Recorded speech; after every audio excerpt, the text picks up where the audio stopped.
Assalam, alaikum wa rahmatullahi wa barakatuh, chers frères et sœurs.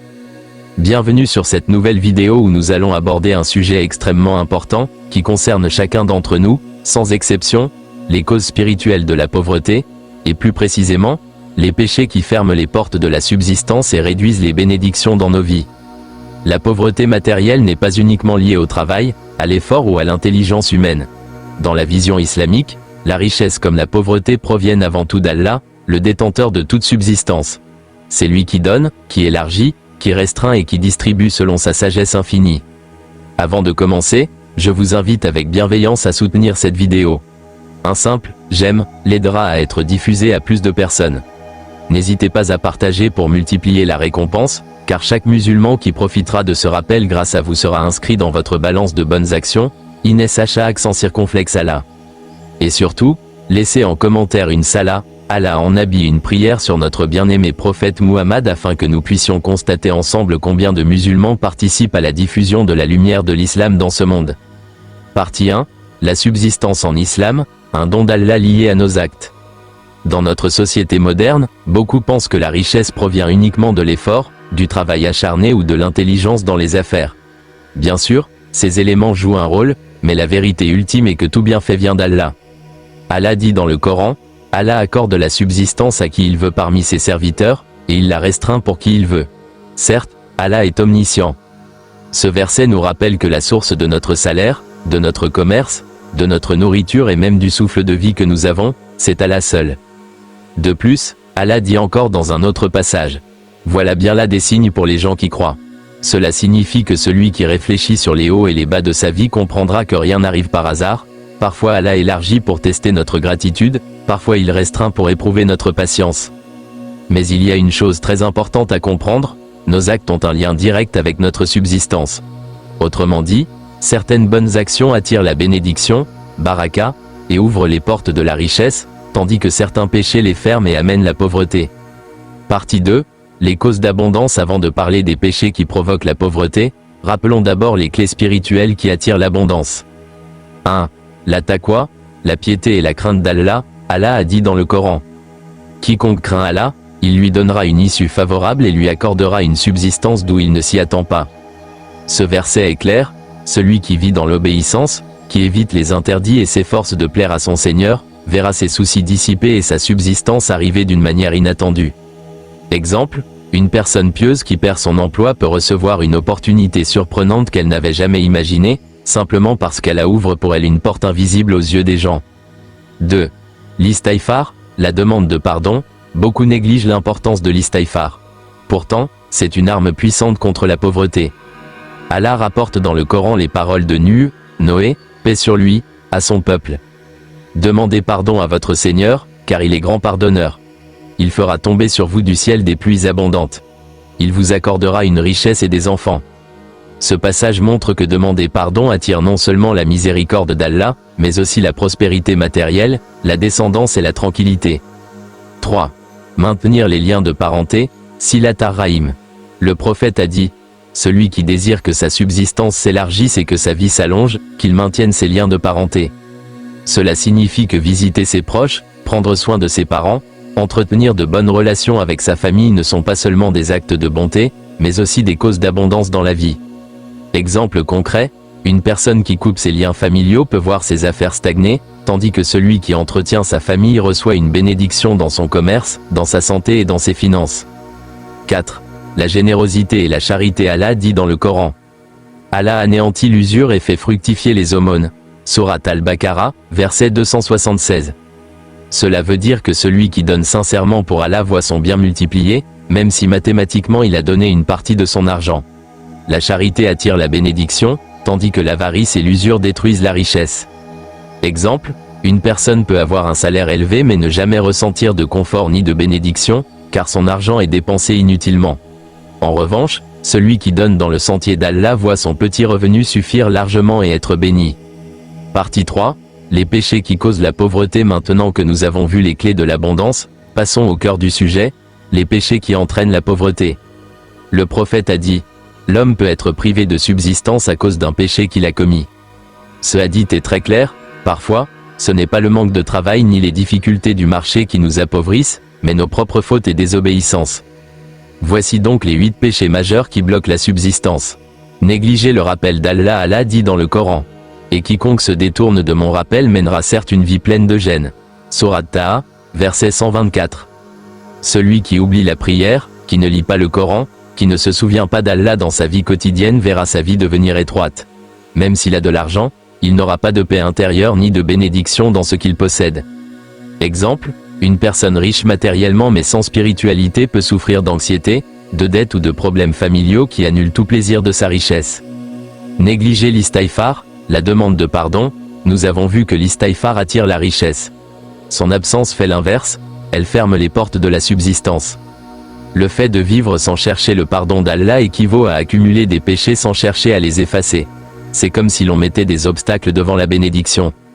Le gaspillage. Le prophète a dit, celui qui gaspille, Allah le rendra pauvre. Dépenser dans ce qui est inutile, dans les excès ou dans l'ostentation détruit la richesse. Exemple, acheter sans réfléchir, suivre les modes coûteuses, remplir sa maison d'objets inutiles, tout cela entraîne la pauvreté car l'argent n'est plus utilisé dans ce qui est bénéfique. L'usure, riba, c'est l'un des plus grands péchés liés à l'argent. Allah dit clairement. Allah anéantit l'usure et fait fructifier les aumônes. Même si au début, l'usure semble rapporter beaucoup, à long terme elle détruit la richesse et enlève toute bénédiction. Exemple, une personne qui vit de prêts usuriers peut avoir beaucoup d'argent qui circule, mais subira des pertes soudaines, des dettes écrasantes ou des malheurs qui engloutiront ses biens. Partie 4, suite des péchés qui causent la pauvreté. Nous avons déjà vu les 4 premiers péchés qui ferment les portes de la subsistance. 1. Négliger le rappel d'Allah. 2. Abandonner l'istighfar. 3. Le gaspillage. 4. L'usure, riba. Poursuivons avec les 4 derniers. L'accaparement des biens essentiels. Le prophète a condamné ceux qui stockent et monopolisent les biens dont les gens ont besoin, en particulier la nourriture. Il a dit. Celui qui monopolise de la nourriture contre les musulmans, Allah le frappera de lèpre et de faillite. Ce hadith nous montre que bloquer l'accès à des biens essentiels, dans le but d'augmenter les prix ou de profiter de la détresse des gens, entraîne la malédiction d'Allah et mène à la pauvreté.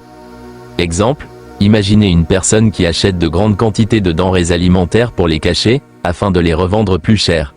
Elle peut penser qu'elle gagne, mais en réalité, elle perd la bénédiction dans son commerce, et tôt ou tard, elle subira une perte qui dépassera tout son gain. L'islam est une religion de justice, tout comportement basé sur l'exploitation ou l'injustice finit par détruire celui qui le pratique. L'ingratitude envers les bienfaits d'Allah. Allah dit dans le Coran en parlant d'une cité. Elle était en sécurité et rassurée. Sa subsistance lui venait en abondance de tous côtés, mais elle a mécru aux bienfaits d'Allah. Alors Allah lui a fait goûter la faim et la peur, en punition de ce qu'elle faisait. Ce verset est une leçon puissante. Quand une personne ou une société oublie que ses richesses viennent d'Allah, qu'elle se croit indépendante et autosuffisante, Allah peut retirer ses bienfaits. Exemple concret, une personne qui ne remercie jamais Allah pour sa santé, son emploi, sa maison, peut voir ses bienfaits lui être enlevés. A l'inverse, celui qui dit régulièrement Alhamdoulilah et utilise ses biens dans le bien attire encore plus de bénédictions. La fornication est l'atteinte à l'honneur d'autrui. Le prophète a dit, la fornication entraîne la pauvreté. Pourquoi ? Parce que ce péché détruit la société, brise les familles, et mène à des dépenses inutiles et à des humiliations. Exemple, une personne qui tombe dans l'adultère dépense son argent en secret pour assouvir ses désirs interdits, met en danger sa famille et perd la bénédiction dans ses revenus.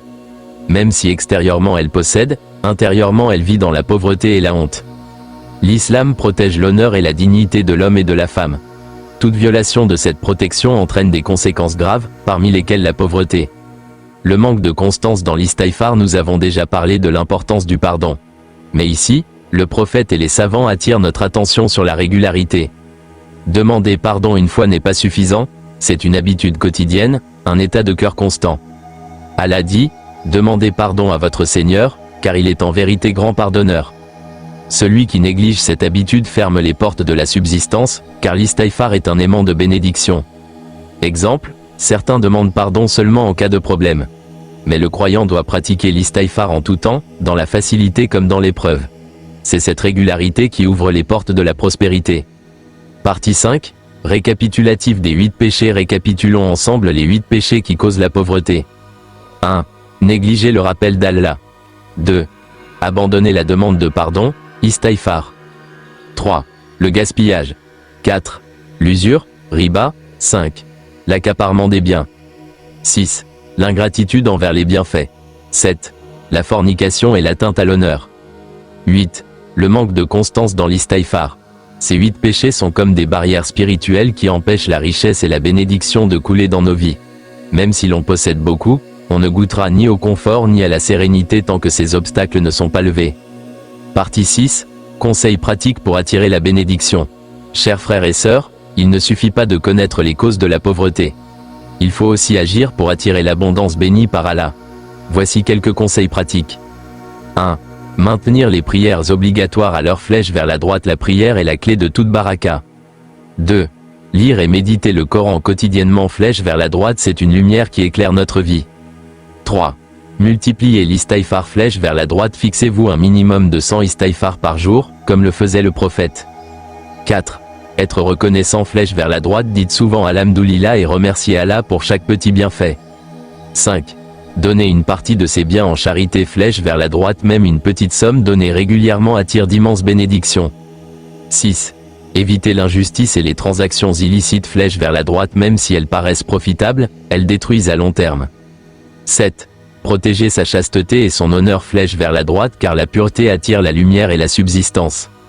Mes chers frères et sœurs, souvenons-nous que la vraie richesse n'est pas seulement le montant dans notre compte bancaire, mais la baraka qu'Allah met dans nos biens.